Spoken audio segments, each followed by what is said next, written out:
Good morning, good afternoon, good evening, good whatever time it is, wherever you are. Welcome to Living Truthfully, okay, a kid, it's not a podcast, but just a video. I hope you're doing well. I hope you're keeping safe.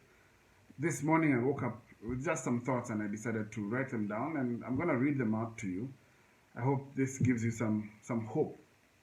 I was thinking about Good Friday today and how it was a dark day. There was drama, betrayal, judgment, and the most cruel death. Anyone who had put their hope in Jesus of Nazareth must have watched all this with dismay. The King of the Jews, the Messiah, the rebel, the liberator of Israel from the Romans, had been captured, and was still, he'd been sentenced to death, and he actually died. You know, it's a familiar feeling to me. I've watched things that I've put my energy in die.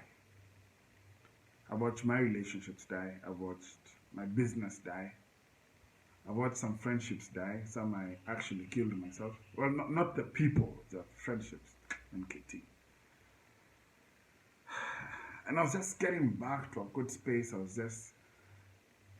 getting my break. In fact, I knew that 2020 was my year. And then COVID-19 hit. And the day the first announcement was made, that day, my income, my entire pipeline from March, April, which is what I'd lined up, was gone. You know, my income depends mostly when I'm on stage and an event stage. And we all know what happened to events. But that's not the end of the story. Because the Easter story has Sunday.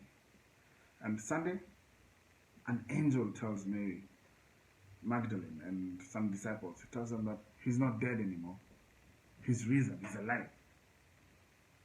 You see, it was not a grand resurrection as was the death. In fact, it felt like an anticlimax. People were finding out that he was risen in bits and pieces, rumors and mystery appearances. But you know what's cool about it? Jesus is now doing things that disciples had not experienced before, like appearing and disappearing, and even walking through walls. It was like they were experiencing Jesus of Nazareth 2.0. My point?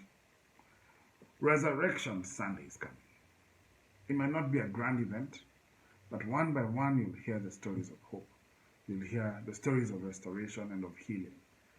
You'll hear of businesses picking themselves up and innovating. Mystery opportunities will land themselves, and a new fragrance of a rebirth will be in the air. It means that you might get a superpower. You get to do new things, or do the things that you've always done in a new way. We get to see you 2.0. If you're looking back, counting stock of what you've lost, or trying to figure out how to get things back to how they were, I invite you to something different. To look at things for how they could be. Look ahead. See what you could gain. Resurrection Sunday is coming, people. It's coming. And that's enough reason to believe. And I hope we see you version 2.0. Happy Easter.